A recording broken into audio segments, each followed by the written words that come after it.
Good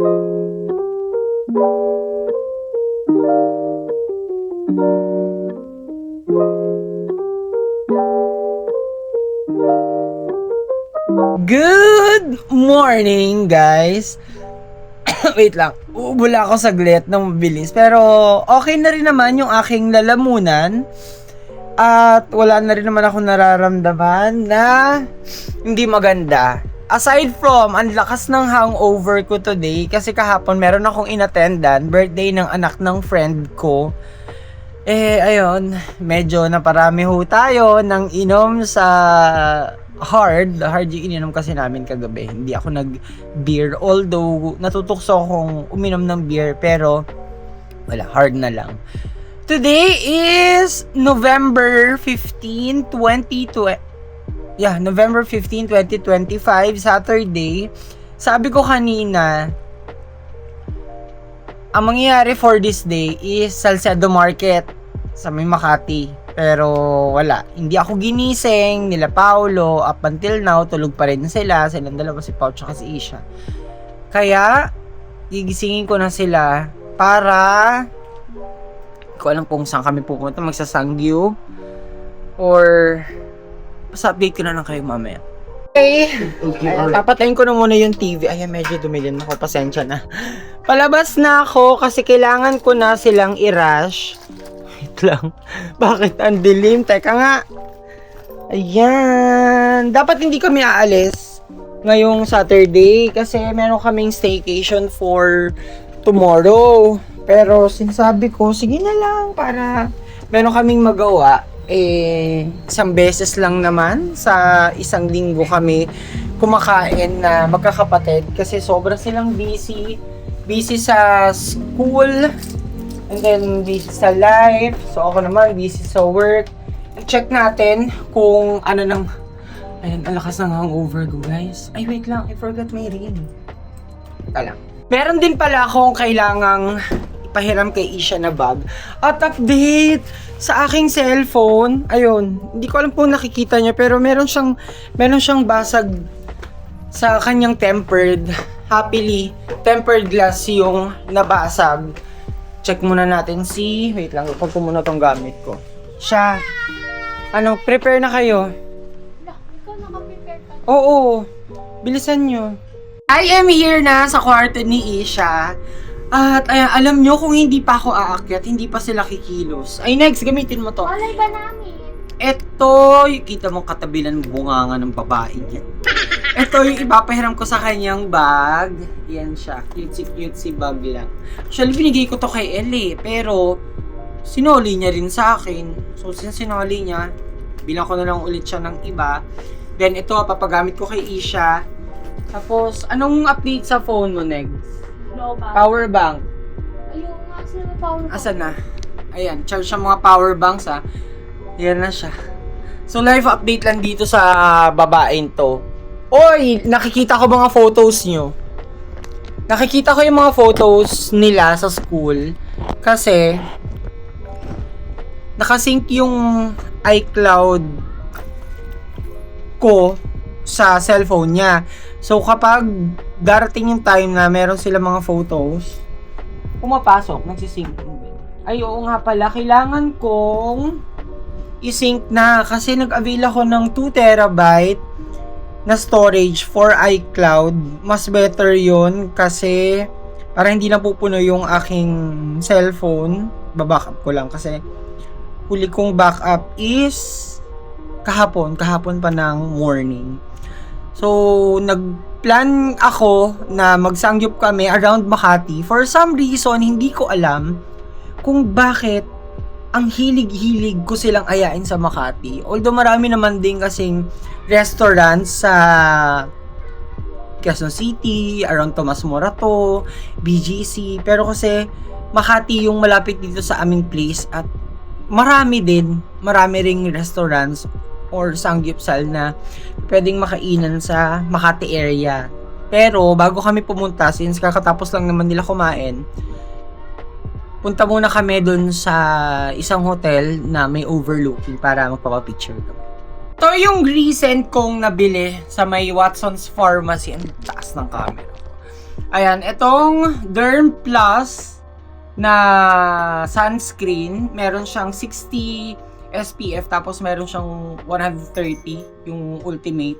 Reason ko ba't ko to binili kasi paubos na yung aking mga sunscreens. So, hindi pa ako nakaka-order online. So, happily, nakakita ako sa BGC ng naka-sale. Dati siyang 400 plus, pero since naka 50% off, yan, nabili ko lang siya ng 200. Wait lang, tanggalin ko muna yung aking singsing. Kasi kapag meron ako mga ina-apply, especially lotion, hindi ako nagagamit ng aking mga singsing. Maliban dito sa singsing na dito sa aking middle finger. Kasi hindi ko siya matanggal. Eh, gano'n naman talaga pag nagsisingsing ako, hindi siya meant para tanggalin unless yung merong mga bato-bato like this one. Pero ito kasi, this is simply gold ring. At ay, naka-necklace na pala ako. Next, anong gusto mong lutuin natin for tomorrow? Sinigang. May sabaw. Pero, marami na kaming pinaplano na lutuin for our staycation bukas around Mandaluyong. Sana lang makabili kami. Ano nga sabi ko dito na lang namin lulutuin yung garlic buttered shrimp. Pero, mas maganda, mas fresh na doon na lang sa condo i-cook para ayun, pag time nakakain na, hindi naka-prepare. At ayun, medyo sticky lang tong sunblock na to. Pero nagbi-blend naman siya agad sa skin. Tapos ayun, white. Siyempre, hindi lang yung aking face yung aking nilalagyan. Kung hindi. Dahil kasi ang daming sobra. Kung hindi, pati yung aking aking braso, yung aking siko. Ayan, it's another weekend day. Naudlot kasi yung Salcedo Market, pero for next week na lang yun. For next week ko na lang sila aayain kasi wala. Sobrang lasing. Hindi nagising ng maaga. Parang napapanood ko dun sa mga vlogs, parang 7 a.m. to 2 p.m. lang yung Salcedo Market. So, wala na kami aabutan kasi it's already 1:10 p.m. na. Ganyan ang ugali ni Isha. Diyos ko, talakera. Bako ba? Pero tapos na siya maligo. Ang puti ng mukha ko pa. Ang puti niya kasi nag-re-apply ulit ako nung sunscreen. Ayan na, oo. Binalik ko Ano na Baka siya? hindi ko binalik. Next, pasunurin mo na lang siya sa Makati. Para... Hindi, malapit na yun. Ano malapit na? Hindi tayo pwede magantay. Oo.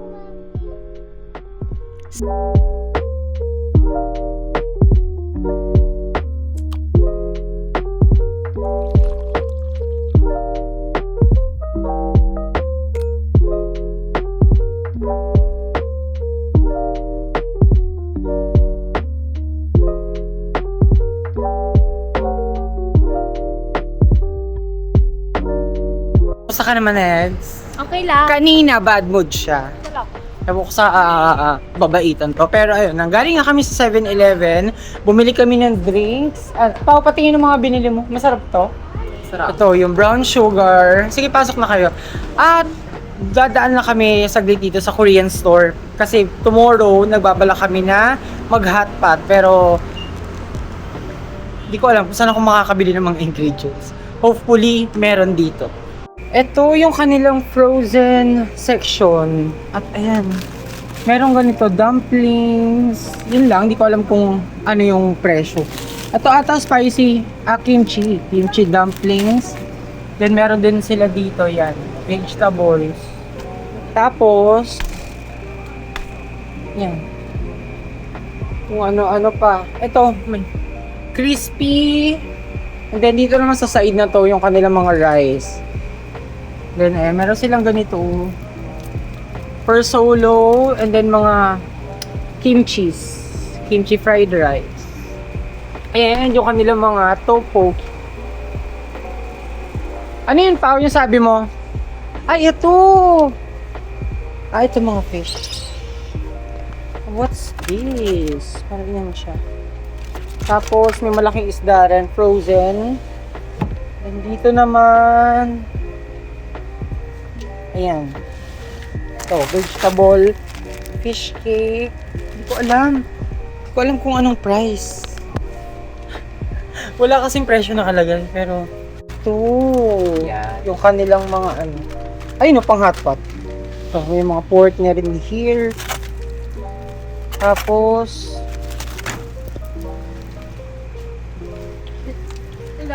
yung mga ano, ay, may mga sauce din. Sauce for Hindi na kasha. hotpot. Ubusin niya na lang yan. Ito naman is yung kanilang rice. Naman sa area na to guys, yung kanilang mga stainless na pang grill. Ayan siya. Pamo! Pero sila yung neto. Tapos, ito pwede na to for hotpot. Ay, Gagay sa yan. Uy. Pag business. ala, yung may ano pa yun eh. Pero ayan siya. Ano yung ano? Ito. Ito yung for egg. Marunong ka ba gumawa ng egg? Steamed egg. Siyempre, steak egg lang yan. Lagyan na ng tubig. And then, syempre meron din sila dito. Yung maliit. Pero mas maganda sana kung ito. Ito po, pwede na to. Yan. Kasi, yung size difference nila, ito small. Then ito naman is medium. Magkano to? Check mo nga po kung magkano. Tapos meron din sila dito mga pamuksin. Ay, nasa na ba yun?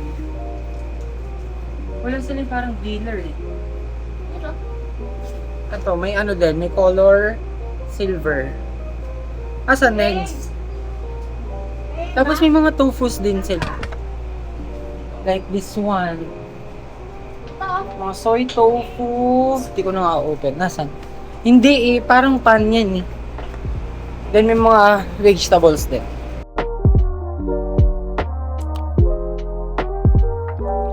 Finally guys, settled na kami dito sa may Jupiter Street. Ang name ay, ano ba, nakalimutan ko, Dongwon. Unlimited siya. Then ito yung kanilang mga rates. So sa kanilang package A, which is 599. And then meron din silang package B na 699. Tapos yung kanilang package C naman is 799 pesos. So ang inabil namin is yung package C para merong shrimp. Kasi mahilig si Isha sa shrimp. Tapos merong kimchi, merong ramen, merong fried rice, then merong fried rice kimchi. Yan. Ito siya. And then sa likod, ito, mga a la carte. Pero ang ganda ng ang ganda ng place kasi puntahan natin yung kanilang meat section. Ayun. Dito pwede rin kayong bumili. Ayan, ang daming meats. Ayan, like this one, iba't ibang cuts, iba't ibang tawag dito, flavors. Tapos naka-vacuum ano naman siya. Ito hindi ko alam kung ano, pero 720 pesos. Yun. Sa mga gusto mag DIY sangyup sa bahay, then ayan, meron din sila. Ito yung mga maninipis na strips. Then yung medyo makakapal din. Yan. Ito. Tapos may ano ba? Ay, hindi ko nahawakan. Tapos dito naman sa area na to, uy, ang sarap nito ah. Panalo to guys kasi ang laki ng kanyang taba. Tapos ayan. Ito oh, good for ano na siguro to? Good for 3 to 4 or 2 to 3. Yan siya. Tapos may mga sauces din sila here. Like this one. Ito pa, pang-mariling? Yeah. Kasi may mirror. Tapos may mga noodles din here. And syempre, ang hindi pwedeng mawala kapag may hot pot or sangyup is yung kanilang butane. Ay, also, nagsisell din pala sila nito. Yung mga bowls. Then, mga stainless. Nagsisell din pala sila. Nauna nang dumating yung ibang mga sides nila. Like this one, kamote. Then, yung kanilang lettuce na nasa maliit na lalagyan. Pero, meron din silang lettuce here na malaki. Tapos, meron din siya kasamang garlic. Tapos, ito toge. Yan. Toge. Ano pa ba? Ito, fish cake. Yan siya. Then, syempre, meron din silang yung kimchi. May patatas. Ano to, Pao? Ito, hindi ko sure, guys, kung ano to. And then, itong kanilang, what's this? Yan. Misa na tawag dito? Pork jelly. Pork jelly. Pork jelly pala. Ay, spoon wala pa. Yes. Ayan. Thank you. And then, yung ibang mga, thank you, yung ibang mga sausawa. Yan siya. So, mamaya ako titikim kapag dumating na yung aking water. Finally, nandito na yung mga meats. And then, ito kanilang parang nakamarinate sa barbecue. Then, yung hipon. At syempre yung kanilang lutuan. Akala ko ito, pero hindi daw gumagana. Then, yan. Nakaganito kami. Meron din kami ganito sa bahay na dadali namin tomorrow. Then, syempre merong kimchi fried rice. And, yan. Ito, excited ako matikman. Ano next? Gutom? Gutom ka na? Yes. Gutom. Sakto. Di ba kakatawa solo kumain kanina? Nang inaya ko kayo. Pero, yun na siya. Tikman natin tong kanilang kimchi. Yan. Nahis ko lang yung aking camera. Then, ayan na yung mga pero for picture taking muna para meron kaming may upload. Yan. Pwede na mag-picture pa. Come on, let's eat. Ready ka na? Ayan, dumating na lahat ng orders. Tapos yung aming soup, dumating na rin. And then yung aking fried rice dumating na. At ayan, nagpipicture-picture lang si Pao. Pero naglagay na rin siya ng mga meat dito sa aming pan. And then ikaw, Isha, saan ka kakain? Yan. Done! Pero, excited muna akong matikman yun. Ay, next hika na kami. Hika ng tinidor. Habang wala pang tinidor, hikang tinidor. Tikman muna natin tong kanilang fish cake. Ano ba gumamit? Ayan. Fish cake. Pa natin. First bite. Sarap. May mamaya na pa. Di ba? Sige. Second. Sarap. Tapos ito yung kanilang jjigae. Lumalabas siya. Kanilang jjigae na soup. Lagay ko muna yung Okay na nga. tikman natin yung soup nila. May cream cheese lang. Meron siyang tofu. Ito, meron siyang tofu nila. Tofu.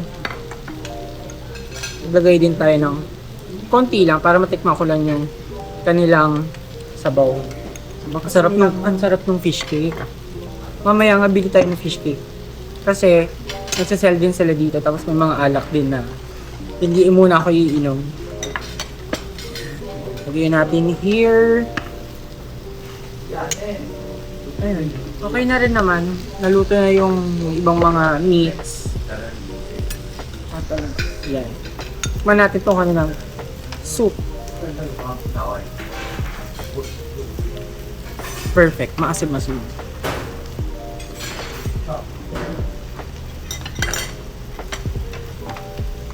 Para makakain kami ng maayos, time lapse.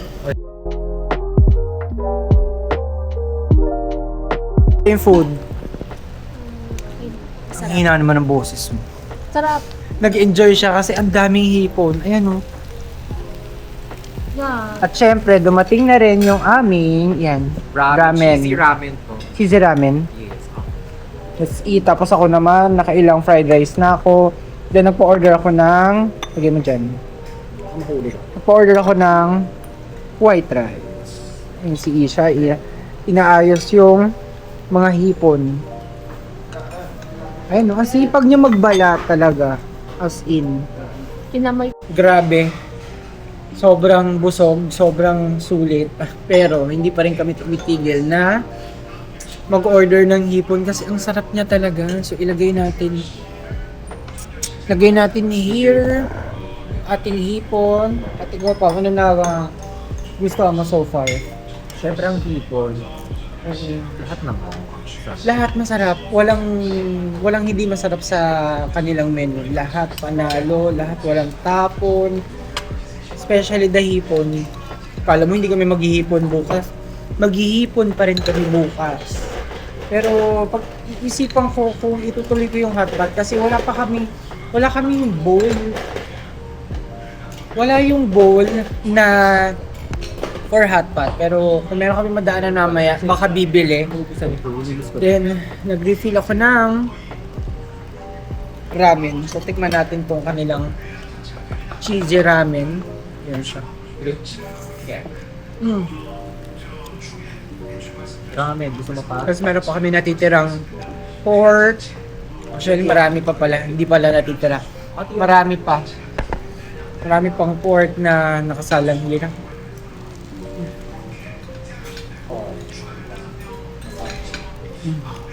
Sarap. Lalo na yung sabaw. Pasensya na guys kasi nagra-robbery. Madalas kong na-experience yan kapag ang kinakain ko is beef pero pag pork okay naman. Kasi pag beef, automatic talaga hindi siya nakakasundo ng aking bibig. Alam mo yung nguya ka lang ng nguya pero hindi mo naman siya nalulunok. Parang ganun yung eksena niya. We are leaving na this restaurant. At ito yung kabilang side. Doon kasi ako nanggaling kanina. And, may salmon, no? Yan. Merong salmon here. Tapos, meron ding ito, salmon head. 420 pesos. Tapos, ito namang salmon lang. Parang gitnang party. 780 pesos. Tapos, meron din silang mga veggies. Here, mga veggies. Tapos, ito, enoki. Yan. Meron silang enoki. Tapos, hindi ko alam kung ano to eh. Ano tawag sa ganito.